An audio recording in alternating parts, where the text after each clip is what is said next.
Alors voici un tutoriel pour vous montrer comment j'ai fabriqué mon cube labyrinthe.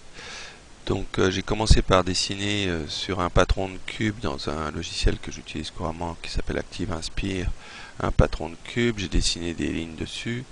Là je suis en train de vérifier que les faces que j'ai dessinées joignent bien. Donc en faisant tourner les différentes faces dont j'ai fait une copie et en disposant côte à côte avec les faces avec lesquelles elles sont en contact. Donc voilà, je vérifie que tout va bien jointer. Une fois que tout est vérifié, je vais bien sûr capturer chacune des faces séparément et les sauvegarder dans un fichier image. Donc voilà, j'utilise la capture d'écran de Windows, je sauvegarde.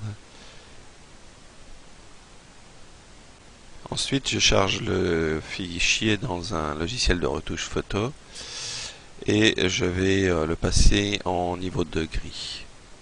Donc voilà, ça se fait très rapidement et je vais à nouveau sauvegarder cette image. Alors le niveau de gris, c'est pour éviter que ce soit trop simple pour les élèves de retrouver le chemin.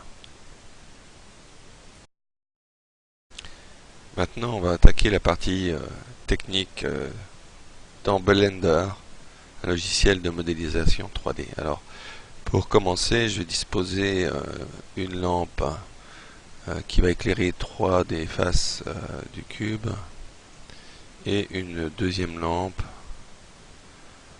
que je disposerai pour voir les 3 autres. Donc voilà, je dispose mes lampes, je vérifie que le cube est bien éclairé. La deuxième lampe, donc une qui éclaire par au-dessus, par derrière et sur le côté droit, une autre qui éclaire par en dessous, sur le côté gauche et par devant. Voilà, comme ça je pourrai voir. Alors maintenant on va passer au cœur du problème, c'est le plaquage des faces sur le cube. Donc j'ai sélectionné mon cube et je vais passer en mode Edit.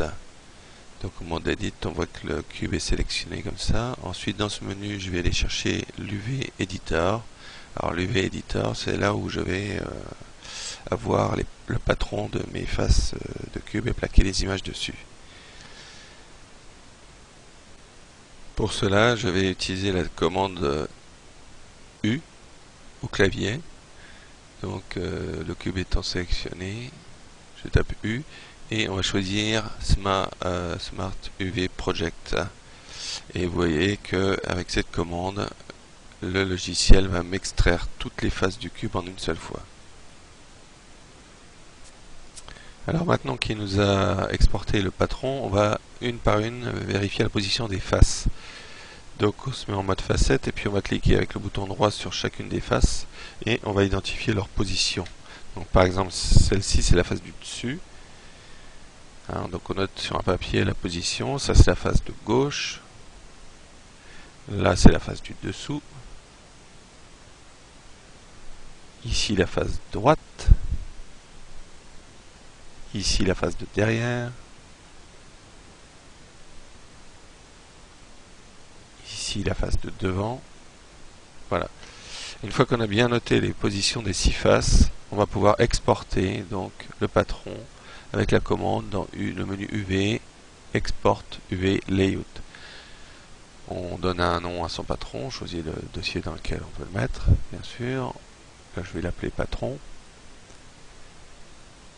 Et j'exporte ce patron.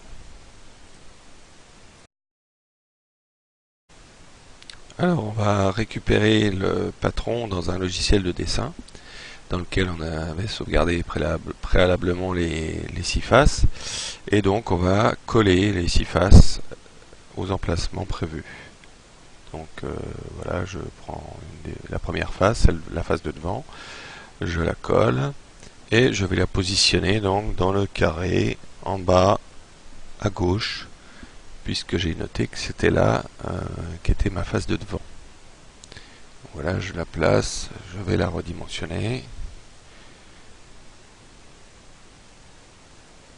afin qu'elle remplisse bien la face et je vais procéder de la même façon avec toutes les autres faces du cube.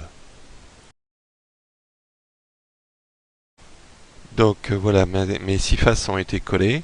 Je ne tiens pas compte de l'orientation, hein. On réglera ce problème plus tard. Et je vais donc sauvegarder maintenant le patron rempli sous un autre nom de fichier. Voilà. On va charger maintenant l'image dans l'UV Editor. Donc voilà, on va dans Open. On sélectionne notre image de patron. Voilà. Et bon, on fait un petit zoom arrière histoire de la voir bien. Et on va voir ce que ça donne en mode texturé. Là maintenant on va sélectionner la face de devant et on va aller dans l'UV Editor, on va taper A pour sélectionner les arêtes et ensuite taper R pour rotation et on va taper ensuite 180 degrés. Vous voyez, la face a fait un demi-tour. Donc pour la face de droite, il va lui falloir faire aussi un demi-tour. Donc je clique dessus dans la vue 3D. Ensuite j'appuie sur A. Je tape R, puis 180.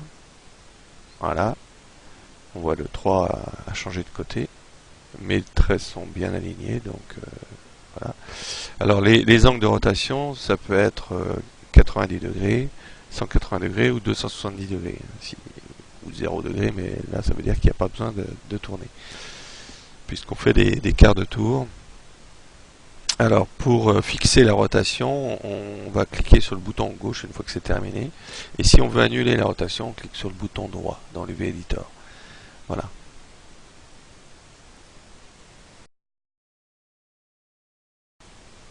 Voilà, une fois qu'on a bien tourné toutes les faces, on peut vérifier sur son cube en le faisant tourner, ou en tournant autour plutôt, que toutes les faces sont bien alignées.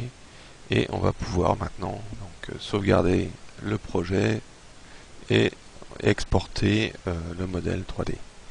Donc la sauvegarde, ça se passe ici, Save As, et l'export, donc c'est toujours dans le menu File, Export, on va choisir Collada comme format de fichier. On n'oublie pas de choisir comme matériaux les UV Textures. On tape son nom de fichier, voilà, et donc on va exporter.